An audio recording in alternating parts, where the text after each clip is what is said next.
All right, so now I'm going to be talking about PARP inhibitors, so going over a little bit of the evidence, indications, some info about the side effects as well.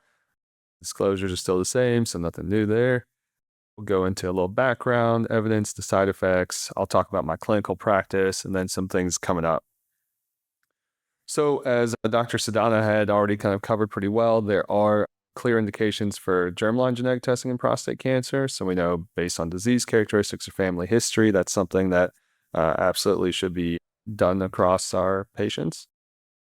But also indications for somatic tumor testing. And so we think about patients with advanced disease, and then specifically those with hormone-resistant disease as well. So what we're going to be talking about here, as contrast to earlier when I was talking about hormone-sensitive disease, we are obviously in the hormone-resistant, so one of the latter lines or latter stages of disease. And so why even test for mutations in hormone-resistant disease? Well, a paper here by Robinson et al. Showed that there was estimated around 20-25% of patients with hormone-resistant prostate cancer were estimated to have DNA damage repair mutations.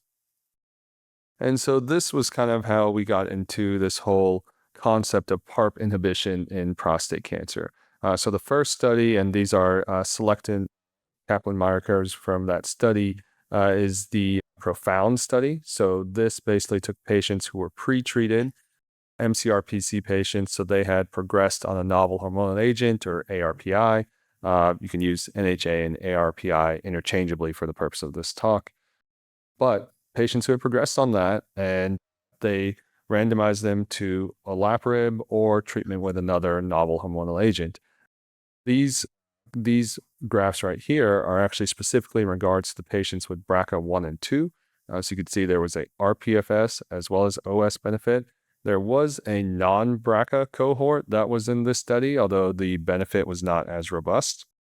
So that study actually then specifically led to the FDA approval of olaparib in prostate cancer. The Triton series of studies was what led to the approval of rucaparib. So they both were approved around the same time. The graphs I'm showing here are actually from the Triton 3 study. So this was the phase 3 of the series of studies there.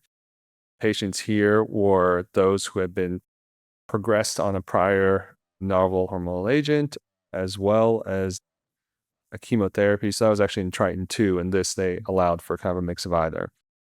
But essentially what we saw with the series of Triton studies is that there was a RPFS benefit, and specifically though seen more so in the BRCA group here.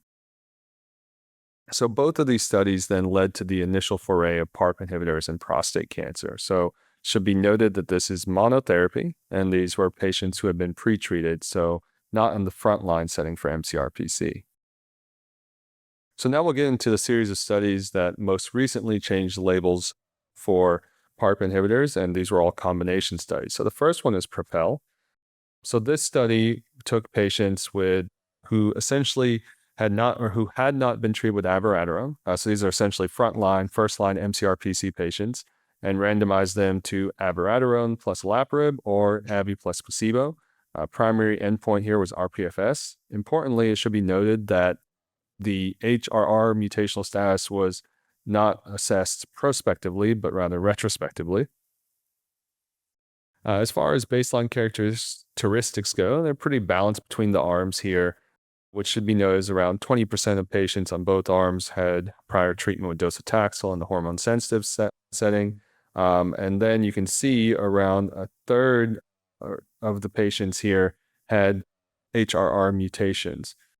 Important to note is that these in data not shown here, but in other subsequent analyses, that less than 1% of the patients who went on to the study had actually received a prior novel hormonal agent, right? So these are people who had not seen abi or enza for the most part prior to this study. And so there was an RPFS benefit seen with the combination of abiraterone plus olaparib. Now, when we kind of look at this a little bit further here, so when we look within the HRR mutated populations, then what we see is that so looking at this, you can see there's a greater benefit in those with HRR mutations as compared to those without. One other thing that's important to note is that the way the study was designed was there was no crossover. So you did not have patients, so you had patients with HR mutations who received obviously a PARP inhibitor, but then you had those who did not at all. And when you look at later analysis that looked at the percent of patients who went on to receive any PARP at all, that actually is significantly minimal. The second study that we look at in terms of combination treatment would then be TALAPRO 2. So this study took enzalutamide plus talazoparib, randomized patients 1-to-1 between the two. Again, it was frontline MCRPC. These patients they were not allowed to have had any prior enzalutamide. They did prospectively assess the HRR status here, and actually looked at a pretty large number of mutations there for that. And then the primary endpoint was RPFS. So again, a very balance between the two arms here. Around 20% of the patients here had a HR mutation or had their HR mutation status as deficient defined up front. Notably, there was a group of patients who were non-deficient, but also it was non-deficient or unknown. Again, around 20% of the patients had received chemo here, but these were also patients who had not seen a novel hormonal agent really. So only 6% had received a NHA prior. So the primary endpoint of RPFS favored the talazoparib arm here. So at the initial analysis, the HR was hazard ratio of 0.63. That was pretty similar kind of as in the subsequent analysis. However, then, we kind of look again into where the heavy lifting seems to be done, and that's with our HR deficient patients. So when we look at that, you can see that there's a much larger difference in the two arms with a hazard ratio of 0.46 in the HR mutated patients as compared to that of 0.70 in the non-HR deficient or unknown status population. So far data that has been presented suggests around 17% of these patients went on to receive subsequent PARP inhibitors. And so this, like the previous study, would suggest that an all-comer approach could not be taken, as again, the question more thoroughly answered here is those with HRR mutations benefit most from using a PARP inhibitor. And then the third and final PARP inhibitor study that I would be talking about here is Magnitude. So again, frontline MCRPC patients, a little bit of a difference here. So yes, it did prospectively analyze patients for the HR status, but then patients were randomized between two arms based on that status as well.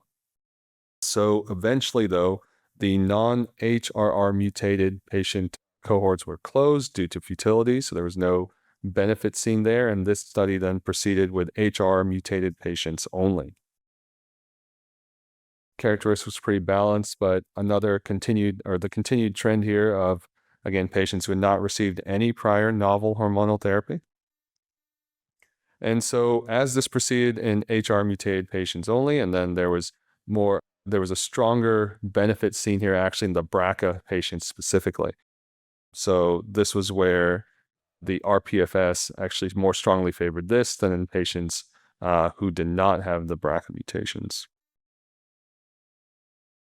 So when we're thinking about adverse events, so the most common thing you're going to see are hematologic toxicities, and that really is in terms of severity, anemia. That's going to be probably the most common thing that you'll see. You have to think about patients at times need dose reductions, interruptions, transfusions. That's not uncommon at all to see. Other heme toxicities are noted here as well, neutropenia. There are some GI toxicities, although not necessarily in the top three when you look at the studies themselves. Maybe nausea for PROpel, but that is pretty common. So toxicities between these are all, I would say, fairly similar. So how do I kind of take this into my clinical practice? So in terms of FDA approval, so we know frontline, you have options for a combination of PARP inhibitor and ARPI in patients with BRCA or HRR mutated MCRPC. So the slight differences here are going to be that the olaparib, abiraterone, and niraparib, abiraterone combos are for BRCA mutated patients, whereas talazoparib, due to that wider panel, has that approval in homologous recombination repair. So there's other mutations that technically it has that approval for as well. But that really just added on to what was already there, which was that there were existing approvals for PARP inhibitors as monotherapy. And so this is olaparib and rucaparib that have those approvals. Now, this is thinking about patients who have already progressed on prior treatment. So as you recall, I kept pointing out how the others had really not seen novel hormonal agents, but all these patients had, and then in many cases, a substantial amount of chemotherapy as well. So how do I kind of approach this? So in my practice, when I have patients who have homologous recombination repair mutated, who have HRR mutated MCRPC, so in the front line, I look at treating them with a combination of an ARPI as well as a PARP inhibitor.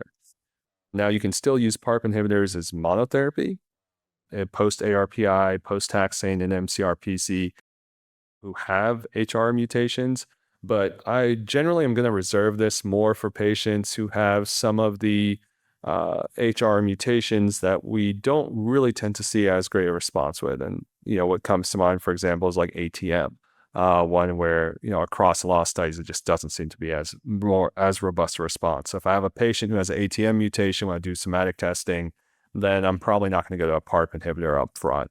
I'll probably go to a different line of therapy and then reserve that for later. And so this just kind of complements then my overall approach to MCRPC. So I do somatic testing up front. If they have a DDR, then I'm going to combine a PARP inhibitor with an ARPI, MSI high, and not as much TMB high, but MSI high particularly, although TMB high gives you the option. You have pembrolizumab potentially as well.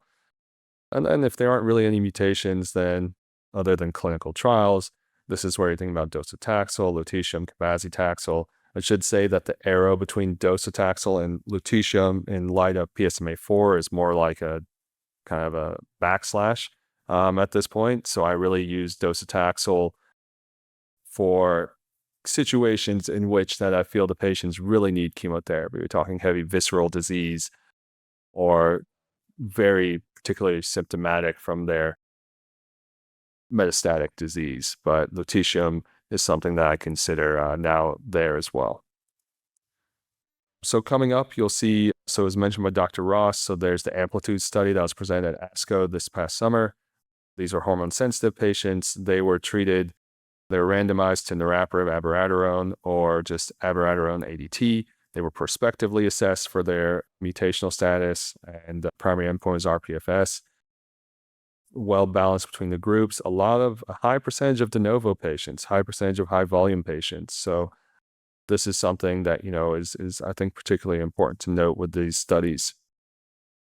RPFS was met, stronger support again for BRCA. That keeps in line with almost every PARP inhibitor study we have. Yes, BRCA tends to be most of the mutations we see, but also it does seem to have a more robust response than some of the others. OS data is still mature, but not surprisingly, anemia being the big tox here. So a lot of transfusion support required for these patients. So with that, I'd like to close. I'd like to thank you all again for giving me a second opportunity to talk to you at this conference.